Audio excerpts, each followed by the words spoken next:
Bonjour à tous, salut, ça va? Alors, ouais, je suis venu juste apporter de l'eau au rucher, hein. Regarder un peu comme ça, souposer un peu les, euh, les colonies. Bon, il n'y en a qu'une que je la trouve légère, hein. C'est celle en Nico, en plastique, la ruche Nico. Comparé les autres, elle est quand même assez légère. Donc, il y a de grandes chances que je vais passer la nourrir, hein, à la prochaine visite, donc dans une semaine. Là, je les laisse encore bien profiter du lierre qui est pas mal encore en fleurs, qu'elle me fasse vraiment des réserves de miel avant vraiment de nourrir. Voilà. Mais ouais, t'as vu, je me la joue à la Cyril. Je suis venu en basket, juste avec l'eau de la combinaison. Bon, elles sont pas chiantes, hein. Elle a eu un petit orage et il a plu un tout petit peu, ça a rafraîchi un peu. Là, il commence à faire sombre, hein. Bon, je sais pas quelle heure, merde. Je sais pas quelle heure il est. Pas trop, on est très bien, presque plus de 6 heures, ça c'est sûr. Donc voilà, mais je voulais faire cette vidéo pour voir avec vous, pour parler un peu de mon projet pour l'année prochaine, d'arrêter petit à petit et de trouver une alternative aux produits chimiques pour le traitement varroa. Euh, donc là, vous savez que je suis sur Apistan. Pour l'instant, j'ai pas trop de retour là-dessus parce que c'est la première saison que j'utilise. Apivar, bah, vous savez que j'ai eu la résistance dessus et que je ne l'utilise plus. J'ai failli perdre mes 2 premières colonies l'année dernière à cause de ça. Elles ont chopé la maladie parce qu'il y avait une grosse infestation de varroa. L'apistan, le point faible pour le moment, c'est qu'il creuse le couvain. En fin de compte, il se colle contre la paroi du couvain et ça creuse et les abeilles, donc le couvain meurt et les abeilles nettoient derrière, mais elles n'arrivent plus à étirer le couvain. Donc ça creuse, ça fait dégueulasse. Donc voilà, parce que c'est tellement. La languette est tellement molle que c'est la merde. Que la piston, bah, la piva, elle restait bien droit avec le cure-dent, donc il se collait un peu moins contre la paroi. Et cela, vraiment, la piston, c'est pas top, hein. C'est chiant à mettre déjà dans les cadres, et c'est pas top. Donc, premier point faible. Donc, ouais, je voulais parler donc, de mes projets. Avec vous en commentaire aussi, hein. Si vous avez des commentaires me disant, par exemple, moi, aussi j'ai un projet du style, bah voilà, j'ai utilisé tel ou tel produit. Non, je continue les produits chimiques pour telle ou telle raison. Voilà, comme ça on en discute, on fait un échange en commentaire, ce qui est assez sympa, moi je trouve. Voilà, donnez-moi vos idées, vos projets. Moi, ça sera sur du moyen long terme, hein. Ça va pas se faire tout de suite, hein. Je vais commencer l'année prochaine sur les deux colonies ici, là, les 2 premières. Ils seront sur un autre rucher. Voilà, ça sera petit à petit. Et voilà. On peut pas se lancer tout de suite, tout bloquer d'un coup le produit chimique et risquer de tout perdre. Ça c'est sûr, hein, je comprends, hein. Je comprends la réticence un peu de certaines personnes qui veulent pas arrêter le chimique d'un coup, hein. Voilà, de peur de perdre les colonies, ça je comprends. Moi je vais essayer sur 2 colonies déjà et je prends le risque, c'est sûr, d'en perdre. Donc c'est pour ça que je vais aussi me lancer dans l'élevage de rennes, hein, pour compléter, enfin, en cas où, en gros, j'ai des pertes de rennes, donc j'aurai toujours plus ou moins une reine de côté ou un essaim de côté. Voilà, c'est un risque que je vais prendre euh, pour moi, bien réfléchi, depuis que j'ai attaqué aussi quand même un peu l'apiculture, hein. Je me suis dit, bon, le produit chimique, c'est très très bien. Au début, ouais, c'est très bien, mais après, en courte saison, surtout cette année, je me suis dit, bon, on va essayer de trouver quelque chose de mieux, efficace, avec une AMM, hein, pas non plus mettre des feuilles d'ortie ou de la menthe fraîche ou des fils de cuivre ou le machin comme ça. Ça, chacun fait ce qu'il veut. Je critique pas, mais moi, c'est pas non plus euh, mon projet, hein. C'est vraiment rester. comment dire, efficace, propre, mais efficace. Vous comprenez un peu, avec une AEM, une autorisation de mise sur le marché. Voilà, il faut vraiment que ça soit bien précis là-dessus. Et voilà. Donc j'ai retenu une technique et un produit. Donc la technique, vous avez vu, de temps en temps, je la faisais voir. Ceux qui connaissent, bah, vous l'avez reconnu. Hein. Ceux qui ne connaissent pas, c'est la boîte Scalvini pour encager la reine, pour encagement de reine. Donc encagement de reine pendant 25 jours. Alors 25 jours, pourquoi ça va faire comment dire, un cycle entier de couvain, que ce soit d'ouvrière ou de mâle. Vous savez que l'ouvrière, c'est 21 jours, le mâle c'est 24 jours, comme ça englobe.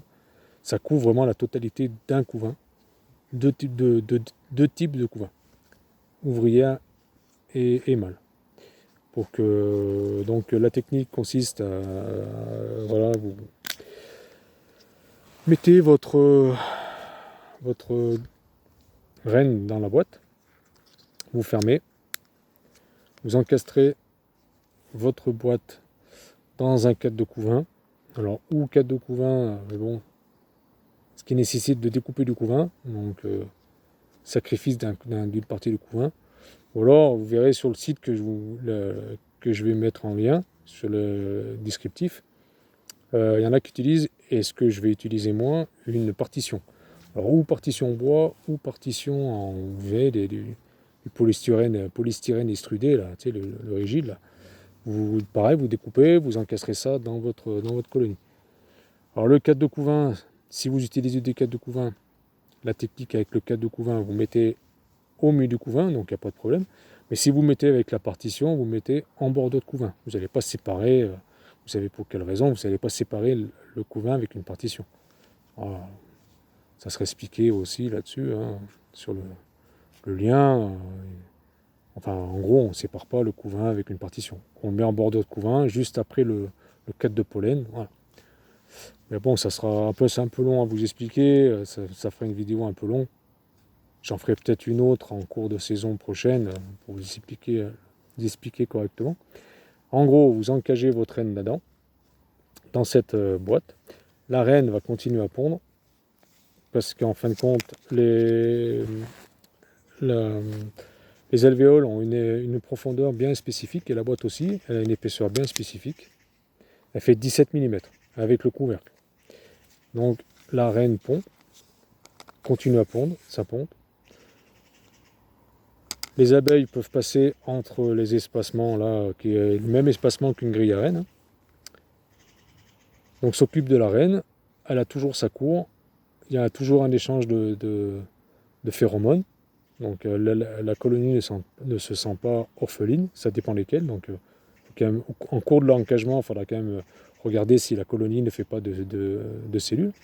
Donc la reine continue à pondre, mais avec l'épaisseur bien précise de 17 mm, le couvain n'arrive pas à terme. Voilà. Donc les abeilles vont nettoyer le couvain et la reine continue à pondre. Donc voilà, ça c'est pareil, ça sera bien expliqué sur le lien, vous verrez. Donc pendant 25 jours, vous faites un encagement de reine. Le couvain qui aura été déjà pondu par la reine va naître au bout de ces 25 jours, ouvrière et mâle. Les varrois seront florétiques et au bout de ces 25 jours, vous faites un premier traitement d'acide oxalique ou de varomène et au bout de 5 jours, après 5 jours, vous faites un deuxième traitement d'acide oxalique ou de varomène. Comme j'ai répété tout à l'heure, ça sera vraiment expliqué correctement sur le lien que je vous mets. Que je vais vous mettre, que je mettrai dans la description. Voilà.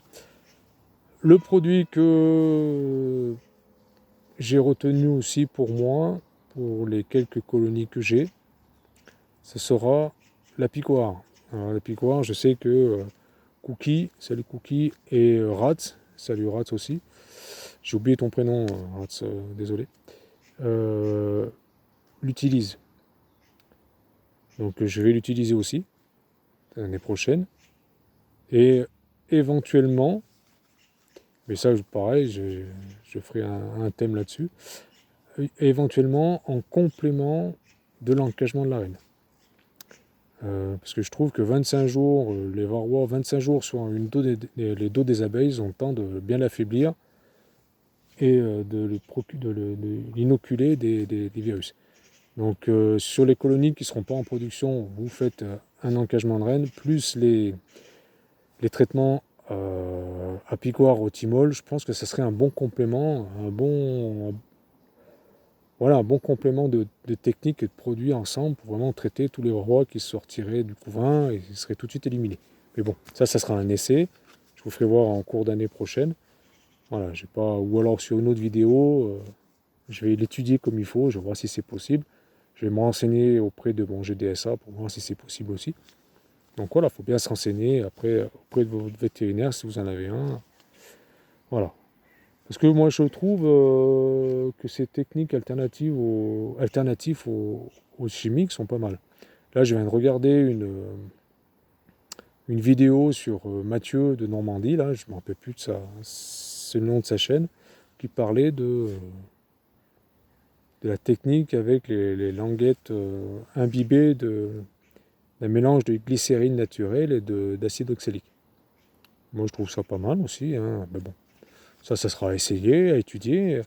Donc voilà, c'est pour ça que je fais cette vidéo, pour voir si vous avez des projets pour l'année prochaine, parce qu'en apiculture, il faut toujours se projeter une ou deux saisons bien avant. Ou alors vous restez en chimique, pour quelle raison parce que vous ne voulez pas perdre de colonies, ça se comprend tout à fait. Ça, voilà. Je vois que Cyril, lui, continue, malgré la pression du frelon qui subit. Et franchement, tout mon soutien, Cyril.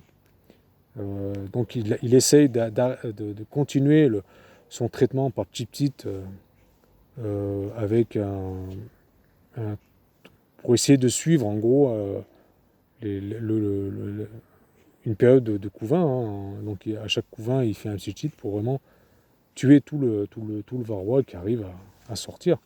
J'espère que Cyril, tu m'as compris mes explications. Donc voilà, j'aimerais partager avec vous cette vidéo, mon projet.